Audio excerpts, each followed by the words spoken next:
This is the all-new Toyota Yaris, and it's the SE version, supposed to be the sporty version.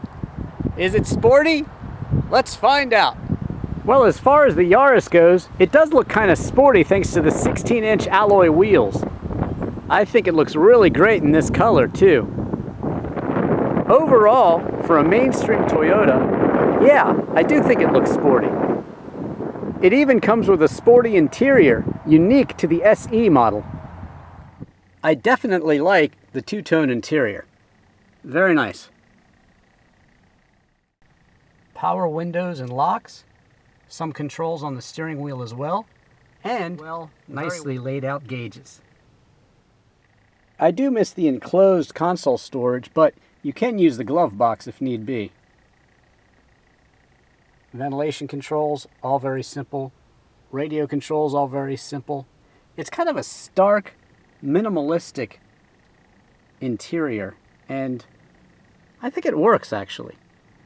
In back you get one cup holder and some storage, and seating for 3 if need be.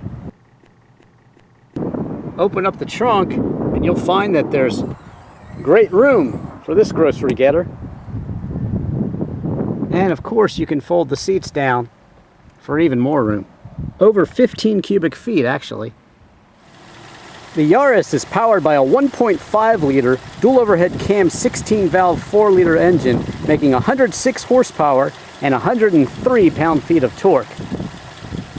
0 to 60 should take about 9.4 seconds. You can expect to average 30 miles per gallon in the city and 38 on the highway with 33 overall. Helping with these numbers is the fact that the Yaris only weighs 2,300 pounds.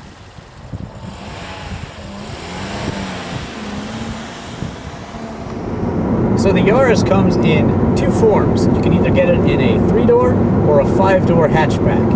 The 3-door hatchback starts at just over $14,000, while the 5-door hatchback starts at just over $15,000. This one, the SE top of the line, starts at $16,400, and with a few options, you're out the dealer door at $17,300. This is considered the sport model. So that's pretty good pricing and a lot of value.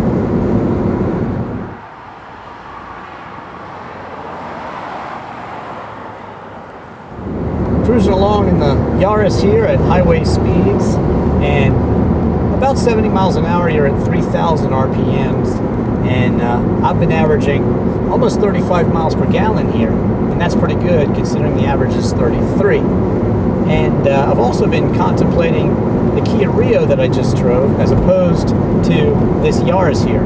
Both have recently been totally redesigned. They both offer the same thing: great fuel economy, lots of cargo space, and of course they're small, so they're great city cars. What are the differences? Well, of course, you know, there's some people that say, hey, Kia, you know, they don't have the name recognition or the proven reliability and safety that Toyota has. And I guess that's true, just given the number of years that they've been on the market. But the Rio's a good, solid, polished car, as is this Yaris. And you know, the Toyota has 9 airbags. That's very good, and it's a nice car. This one being the sport model, a bit sportier than the rest of them, and it's nice, and it's polished, and it is refined too, and it's a safe, reliable car too.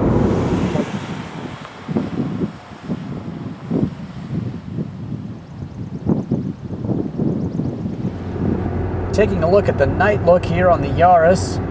Pretty red on the dash there for the gauges. A little bit orange for the radio here, and then more red down here. Something pretty interesting is the windshield washer.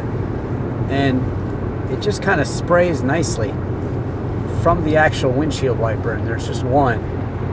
And it does a very nice job, actually.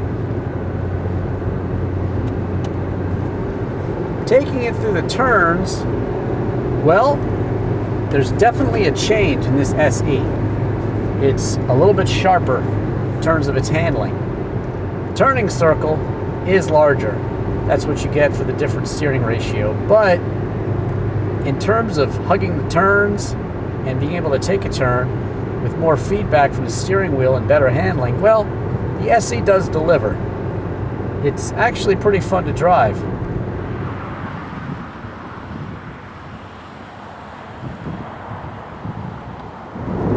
So, after spending time with the Yaris here, the SE Sport model, I have to say that, well, it's certainly not a sports car, but it is sportier than the other Yaris models. And it is fun to drive, especially with the 5-speed here. You can chuck it into turns, you can have a little fun with it. So, did they pull it off? I think they did. I'm Drivin' Ivan Katz.